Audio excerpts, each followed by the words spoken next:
Muy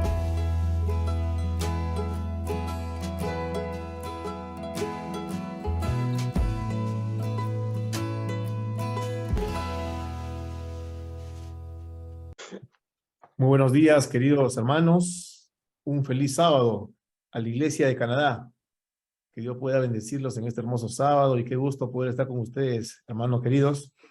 Saludar a quien me invitó, al hermano Chávez. Gracias, hermano David, por la invitación. Estamos aquí para hablar de Dios, Jesús y de su palabra.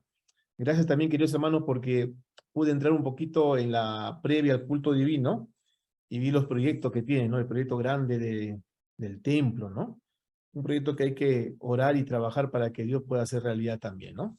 Bien, hermanos, en estos minutos que tenemos antes de terminar la mañana, yo quisiera conversar con ustedes o hablarles acerca de el deseo que tiene Dios para con nosotros en estos momentos en el que estamos viviendo, ¿no?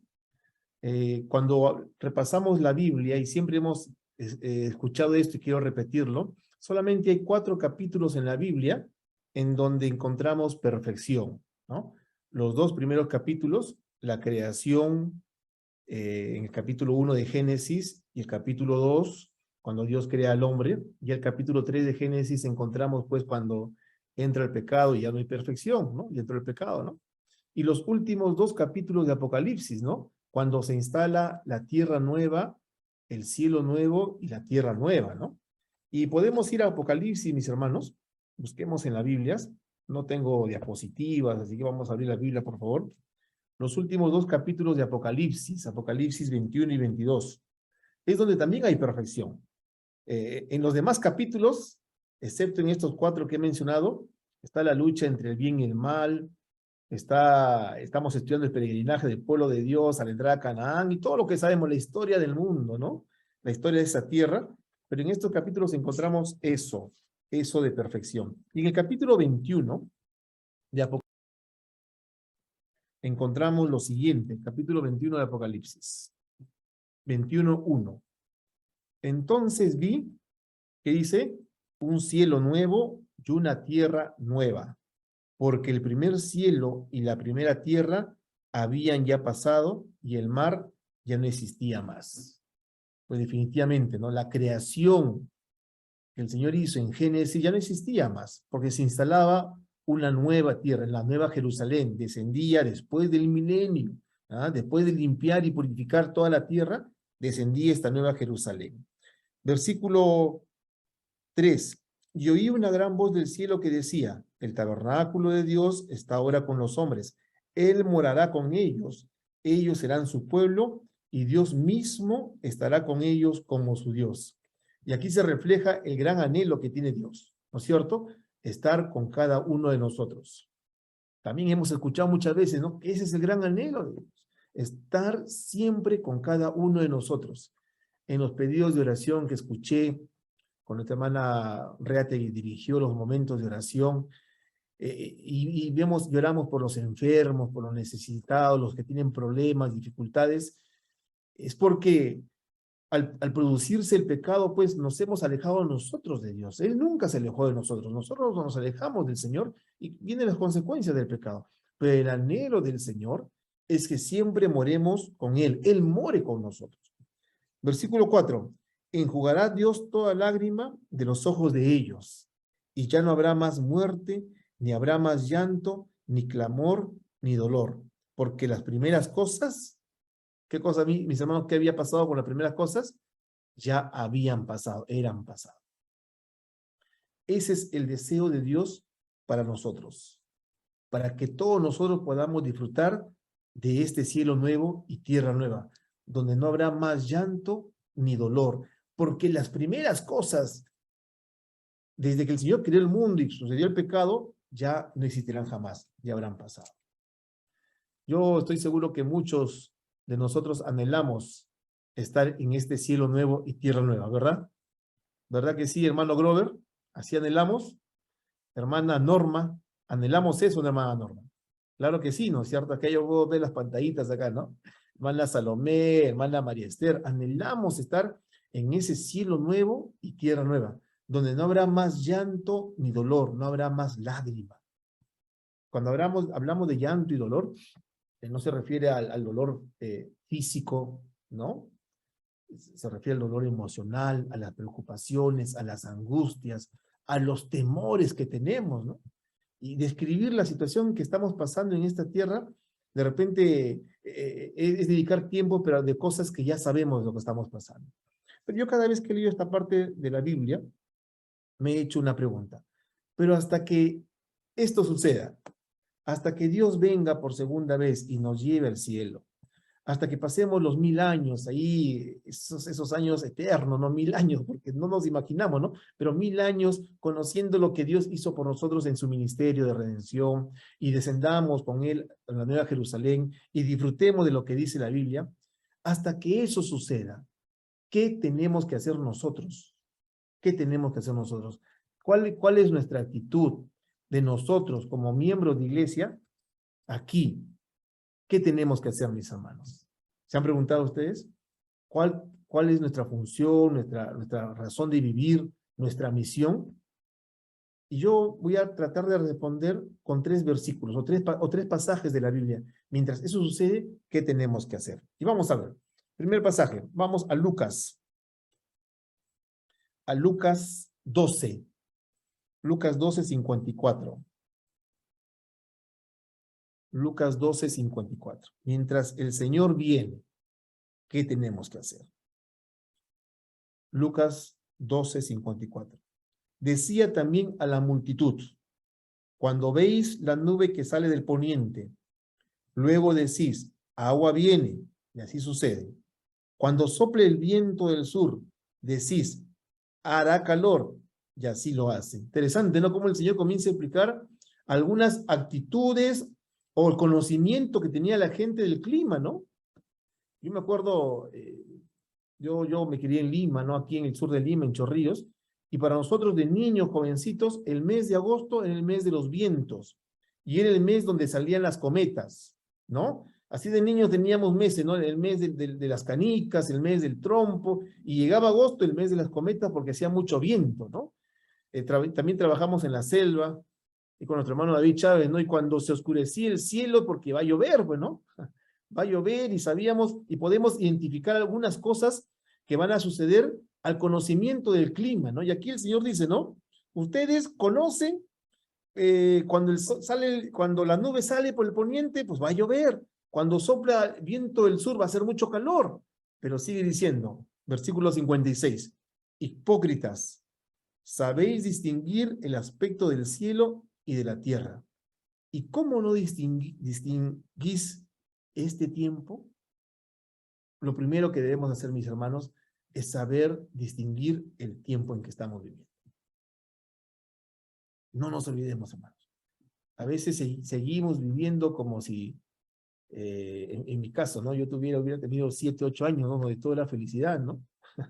En el sentido de que no había preocupaciones, me refiero a eso, ¿no? Porque las preocupaciones eran de la mamá y el papá, ¿no? No, distingamos los tiempos. Los tiempos ahora, actuales, para nuestros hijos, por ejemplo, no son los mismos que los tiempos cuando nosotros éramos niños. ¿O sí? No son los mismos, ¿no? No son los mismos definitivamente, ¿no? Antes, y ustedes han leído, ¿no? La mamá nos decía, Nilton, ven, entra a la casa. Porque parábamos en la calle, pues jugando, no había preocupaciones, no había angustia, y nos llamaba a las 8 o 9 de la noche, ya entren a la casa, ¿no? Ahora, ¿qué pasa con los hijos? Tenemos que sacarlos de la casa. Oye, anda, sal del cuarto, deja la computadora, deja el celular y anda, pasea, ¿no? Anda, conoce a tus amigos. O sea, los tiempos son distintos, mis hermanos. Hablando, por ejemplo, de los hijos. La inseguridad, la alimentación, la forma de conectarnos con la gente. ¿Quién se iba a imaginar, queridos hermanos, que tendríamos un culto así como el que estamos teniendo? Por 2 años, prácticamente, ¿no? Y ustedes un poquito más por la situación del templo, ¿no? Pero por 2 años, reunidos así, tenemos que aprender a distinguir los tiempos. Y hablando ya de la segunda venida de Jesús, de lo que el Señor prepara para nosotros, estamos distinguiendo en qué momento estamos viviendo. Momentos trascendentales en la historia de la humanidad, porque el Señor está cerca. Amén, hermanos. El Señor está cerca. Entonces, mientras el Señor viene y nos lleva, y Dios quiera que podamos estar todos, ¿no?, en el cielo, y prepara ese lugar bonito donde no habrá más llanto ni dolor, no nos centremos solamente a distinguir las cosas del mundo, ¿no? Y somos expertos muchas veces hablando de política, ¿no? Muchas veces hablando de las cosas, de las corrientes de pensamiento que surgen en el mundo, que eso es importante conocer, ¿no? Aprendamos a distinguir el momento en el que estamos viviendo, fin del mundo, porque el Señor Jesús ya vuelve pronto. Pero otra cosa, la segunda cosa que tenemos que hacer mientras el Señor viene. Vamos a Salmos. Salmo 117, si no me equivoco. Salmo 117. Salmo 118. Salmo 118. Versículo 17. Mientras el Señor viene y Dios mediante gocemos de lo que dice Apocalipsis, donde no habrá más llanto ni dolor, ¿qué tenemos que hacer? Salmo 118, 17. Dice así: no moriré, sino que viviré y contaré las obras de Jehová. Miren, hermanos de la Iglesia de Canadá, este versículo para mí me acompañó durante los años de la pandemia. La pandemia empezó en el mes de marzo, yo en el mes de mayo empecé a tener algunos síntomas, nunca me hice la prueba, me faltaba la respiración, me preocupé, me angustié, felizmente la pasamos bien, no había vacuna con los medicamentos que nos dio el doctor y pasamos, ¿no? Pero en esa angustia, esos 5 días de preocupación ahí con mi familia, este versículo, queridos hermanos, ha marcado la vida mía, y yo sé que si alguno lo identificó, también marcó tu vida, o deberá marcar tu vida. ¿Qué dice? No moriré, sino que viviré. Vamos a parafrasear: no estoy muerto, sino estoy vivo, dice el texto, ¿no? No estoy muerto, estoy vivo, es lógico. Pero ¿para qué estoy vivo? Para contar las obras de Jehová. Salmo 118, 17. No moriré, sino que viviré y contaré las obras de Jehová. Queridos hermanos, mientras el Señor viene, mientras Él prepara mansiones para que moremos juntamente con Él, ¿qué tenemos que hacer? Y estamos vivos, tenemos la oportunidad, el privilegio de estar vivos. ¿Qué tenemos que hacer? Contar las obras de Jehová. Yo conozco el Templo de Canadá, ¿no? Una ubicación privilegiada. Yo trabajé algunos años en el colegio de la Avenida Brasil y habían padres de familia que desde Canadá o de esa zona ahí llevaban a sus hijos hasta allá, ¿no? Y visitábamos ahí a los padres de familia y pasábamos por el templo, ¿no?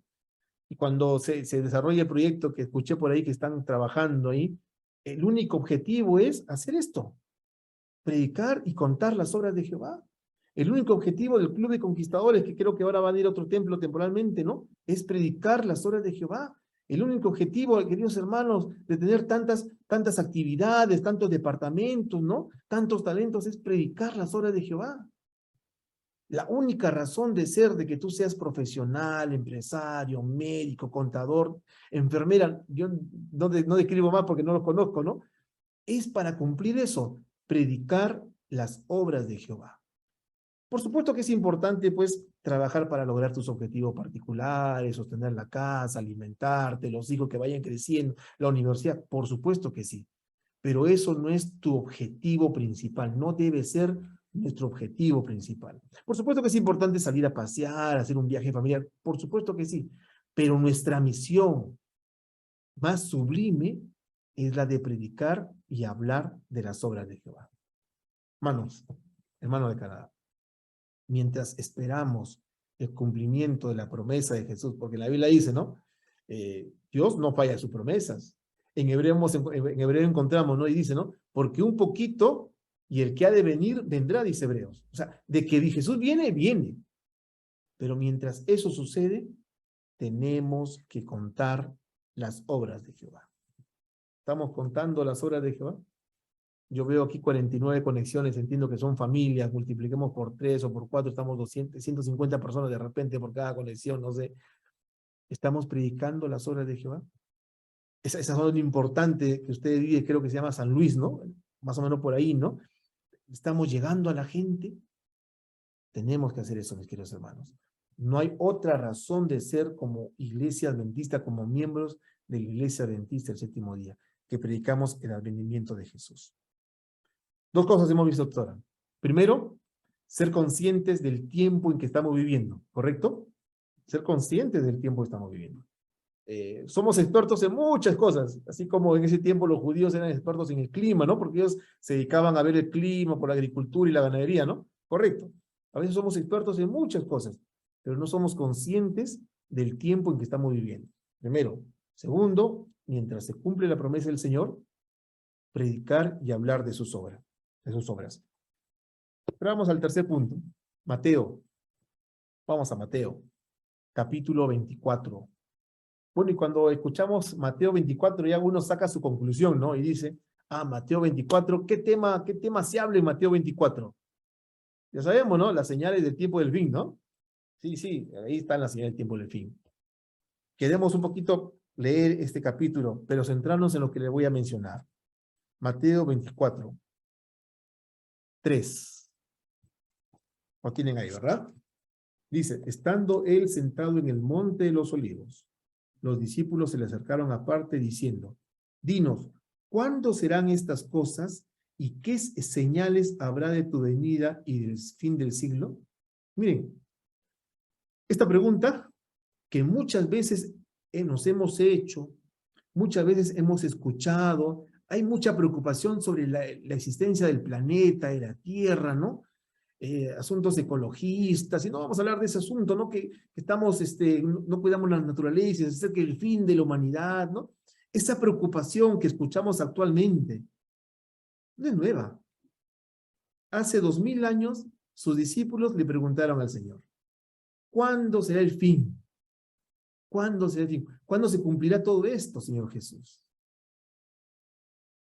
Así que no es malo preocuparnos sobre eso, porque no es una preocupación nueva. Pero debemos ser conscientes de la respuesta que el Señor da. Versículo 4. Y miren cómo empieza el Señor respondiendo esta pregunta. Respondiendo Jesús le dijo, mirad que nadie os engañe. Primera respuesta. Que no es el tercer punto que le mencionaba, pero atentos a lo que el Señor está diciendo. Ojo, también es tu preocupación, Pedro, Juan, sus discípulos, ¿no? ¿Es tu preocupación? Lo primero que tú tienes que saber antes de que yo te responda es que nadie te engañe. Y esa también es una respuesta para nosotros, mis queridos hermanos, que nadie nos engañe. Encontramos dos respuestas a esa pregunta. La primera respuesta es, que falta bastante tiempo, ¿no? Falta mucho tiempo. El linaje de Juan 1844, no, 1856, se formó la iglesia, y mira cuánto tiempo ha pasado. Jesús no viene, ¿no? Jesús habló estas palabras hace 2000 años y Jesús no viene, falta mucho tiempo, ¿no? Ojo, y esa respuesta la encontramos en la iglesia también. Mirad que nadie os engañe. Tenemos que estar atentos a ese tipo de respuestas también, porque nosotros no sabemos el día ni la hora en que Jesús viene. Pero también encontramos otro tipo de respuesta, o de engaño, y dice, no, Jesús viene mañana. Jesús viene mañana, así que tienes que deshacerte todo y dedicarte solamente a predicar y a predicar. No te preocupes en crecer, en cuidar a tu familia. No, es otro extremo también. Mirad que nadie os engañe. Tenemos que ser equilibrados. Vivir como si Jesús viniera mañana, pero vivir también pensando en que a través de nosotros mucha gente necesita conocer de Jesús. Tenemos que ser equilibrados. Mirad que nadie os engañe. Y bueno, y luego empezó el Señor a describir algunas señales que no vamos a detenernos, ¿no? El versículo 7, por ejemplo, ¿no? El versículo 6, oiréis de guerras, rumores de guerras, mirad, no os turbéis porque es necesario que sucedan estas cosas. Voy a leer rápido nomás. Se levantarán nación contra nación, reino contra reino, habrá hambres, terremotos, cosas que están pasando, que han pasado, son las señales que siempre hemos leído, mis hermanos queridos, pero señales que nos hacen recordar y enfocarnos en qué tiempo estamos viviendo, como vimos hace un momento, ¿no? Versículo 11, muchos falsos profetas se levantarán y engañarán a muchas personas. Versículo 13, tenemos que perseverar hasta el fin. Versículo 14, ¿no? La última gran señal, y será predicado el evangelio en este reino en todo el mundo para testimonio a todas las naciones, y entonces vendrá el fin. Todo lo que el Señor dijo acá ya conocemos, ¿no? Pero, por ejemplo, en este versículo 14 está la última señal acerca de cuándo serán estas cosas, ¿no? Y si ustedes han puesto a pensar que mientras en las señales anteriores, guerras, hambres, terremotos, nosotros que estamos aquí, muy poco o nada podemos hacer para que suceda eso. ¿O sí? ¿Quién hace algo para que suceda un terremoto? Nadie, ¿no? Nadie, es un asunto ecológico, Dios dirige los destinos de este planeta, ¿no? ¿Quién ha hecho algo para que haya guerras? Aquí nosotros. Nadie, ¿no? Hay decisiones de los grandes líderes, ¿no? Es un asunto lejano a nosotros, ¿no? ¿Quién ha hecho algo para que suceda hambre? De repente podríamos contribuir a mejorar la situación de muchas personas, ¿no? Pero muy poco podemos hacer. Son decisiones de los gobiernos, ¿no? Pero esta señal, la del versículo 14, y será predicado el evangelio en todo el mundo, sí podemos formar parte. Miren, mis hermanos, ¿eh? De la última señal antes del retorno de Jesús, cada uno de nosotros sí podemos formar parte. Predicar la palabra de Dios, como vimos en su momento, ¿no? ¿Estamos vivos para qué? Para hablar de Jesús. Para hablar de Jesús. Pero bueno, no me detengo ahí porque no es el punto que yo quiero llegar. Lo cierto es que el Señor responde la pregunta y comienza a describir todo lo que sabemos. Versículo 36, Mateo 24, 36. Pero el día y la hora nadie sabe, ni aun los ángeles del cielo, sino solo mi Padre, ¿no? El Señor pues, seguía contestando. Pero versículo 42, ahí nos vamos a enfocar un poquito en este versículo que sigue. Velad pues, porque no sabéis a qué hora ha de venir vuestro Señor. Pero sabed esto, que si el padre de familia supiera a qué hora el ladrón habría de venir, velaría y no lo dejaría entrar en su casa. La parábola que usa Jesús, ¿no? Es interesante, ¿no? Yo no sé aquí, ¿quién de nosotros ha sufrido un robo en su casa? A ver, ahí veo una manito, la hermana María Esther, levantó la mano, por el hermano David Chávez también me han robado en su casa, ¿no? A mí también me han robado en mi casa, ¿no? Y recuerdo, ¿no? Durmiendo a las 5:30 y escucho un grito de la sala y es mi mamá, ¿no? Y es algo horrible. ¿Qué pasó? No está el equipo de sonido, no está el televisor, va a la cocina, tampoco está la licuadora, ¿no? Y bueno, ¿no? Esas son cosas que no nos gusta pasar, ¿no? Pero yo les aseguro, hermana María Esther, ¿no? Le pregunto, aunque de repente no va a responder, le pregunto, si usted sabía a qué hora venía el ladrón, ¿usted dormía esa noche o no dormía esa noche? Yo le aseguro que no, ¿no es cierto? Si le decían el ladrón viene a las 3 de la mañana, la hermana Esther estaba ahí con el palo de escoba en la puerta, a ver que venga pues a las 3 de la mañana, ¿no? Lo cierto es que el Señor toma esta figura para decir, no sabemos cuándo viene, que vendrá como un ladrón, que no sabemos el momento en que viene. Pero sigue hablando, versículo 45. ¿Quién es pues? Miren, y estas palabras que siguen, que voy a leer, se relaciona a la pregunta que le hacen sus discípulos, ¿qué señales habrá de su venida? Y él sigue respondiendo y respondiendo y llega aquí. ¿Quién es pues el siervo fiel y prudente al cual puso su Señor sobre su casa para que les dé alimento a tiempo? Bienaventurado aquel siervo al cual cuando su Señor venga lo halle haciendo así. ¿Qué cosa haciendo? Siendo fiel y prudente. Hermanos, cuando a Jesús le preguntan ¿qué señales habrá de tu venida? Él describe todo lo que hemos leído y todo lo que siempre y sabemos, ¿no? Las señales de su venida, ¿no? Pero él no termina solamente en describir en los sucesos que acontecerán en el mundo, sino que describe también a las personas que él quiere recoger cuando él venga por segunda vez. Vuelvo a repetir, él no describe solamente los sucesos que van a pasar en el mundo, en la tierra. Él describe también a qué tipo de personas él quiere encontrar cuando él venga por segunda vez. ¿Y qué tipo de personas? Versículo 45, siervos fieles y prudentes, queridos hermanos. Mientras Jesús viene, nos pide que seamos siervos fieles y siervos prudentes. Prudentes en el sentido que les expliqué, ¿no? Equilibrados, trabajando, escuchando, no haciendo caso a lo que se diga fuera de la Biblia, siendo inteligentes. pero siendo siervos fieles, devolviendo al Señor fidelidad en todo el sentido de la palabra. Hermanos, amigos, y cuando hablamos de ser siervos fieles, no me estoy refiriendo a devolución de diezmos y ofrendas solamente, no. Ser fieles al Señor no es devolver solamente los diezmos y las ofrendas, no. Ser fieles al Señor es todo, porque Dios dio todo por nosotros. Ser fieles al Señor es cuidar tu casa, como padre de familia, como madre de familia, cuidar tus hijos, porque es lo que el Señor te ha dado. Ser fieles al Señor es reconocer a Dios como dueño de todo y creador de todo. Que lo que yo tengo nada es mío, sino es un encargo de Dios. Ser fieles al Señor es dedicar tiempo para predicar su palabra, para contar las maravillas que Él hace por nosotros. Ser fieles al Señor es ser fiel a su iglesia y hacer todo lo posible para que la iglesia sea como una ciudad de refugio, pero también sea un lugar donde mucha gente pueda conocer a Jesús. Ser fiel al Señor, por supuesto que también es devolver diezmos y ofrendas, claro que sí, pero no es lo único.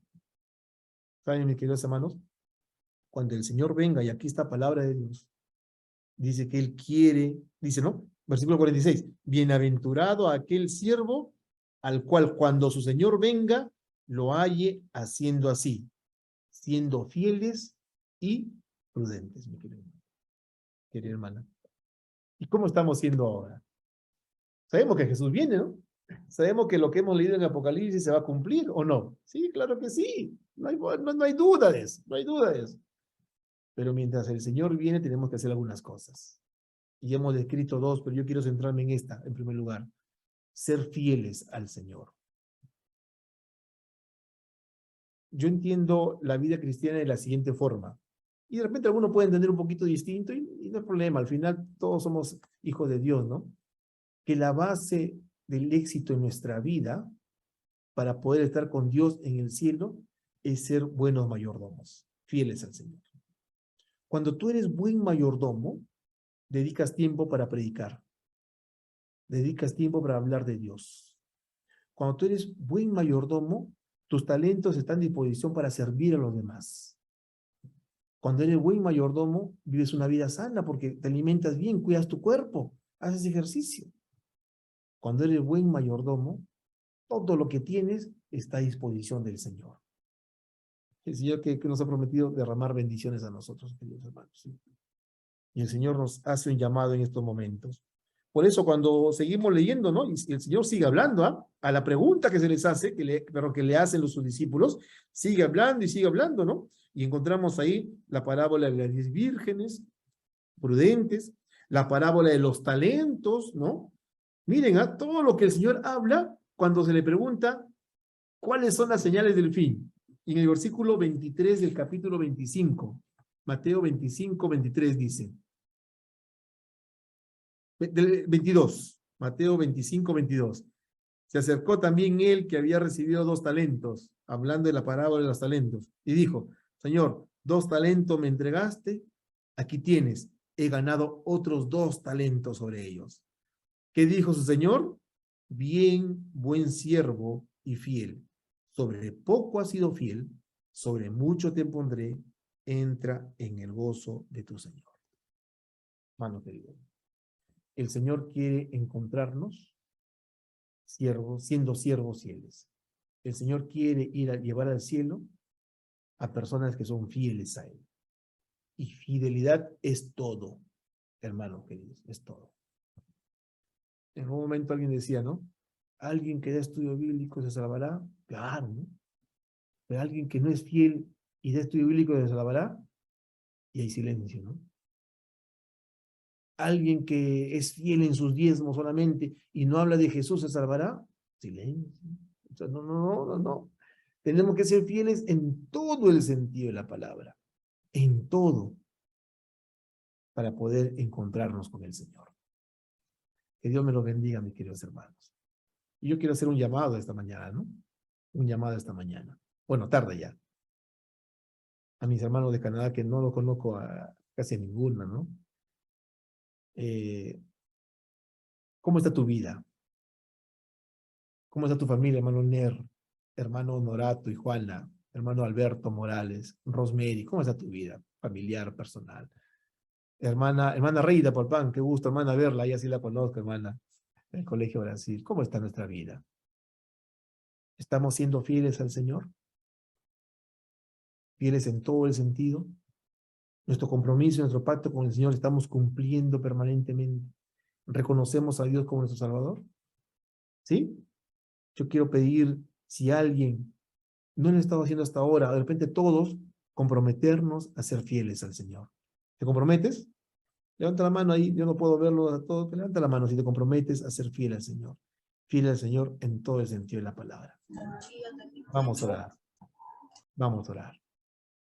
Querido Señor, te damos gracias por tu palabra en esta mañana y por el privilegio que me das de poder abrirla para nuestros hermanos de la Iglesia de Canadá. Bendice, Señor, los desafíos que tienen como iglesia local. Grandes desafíos, Señor. Pero sobre todo, Señor, haznos entender de que todos esos desafíos deben ser medio para cumplir una misión suprema, más sublime, la de predicar tu palabra y ser fieles a ti, Señor. Ayúdanos, Señor, a ser fieles a ti, con todo lo que tenemos. Bendice, Señor, los proyectos y las actividades que tendremos también más adelante.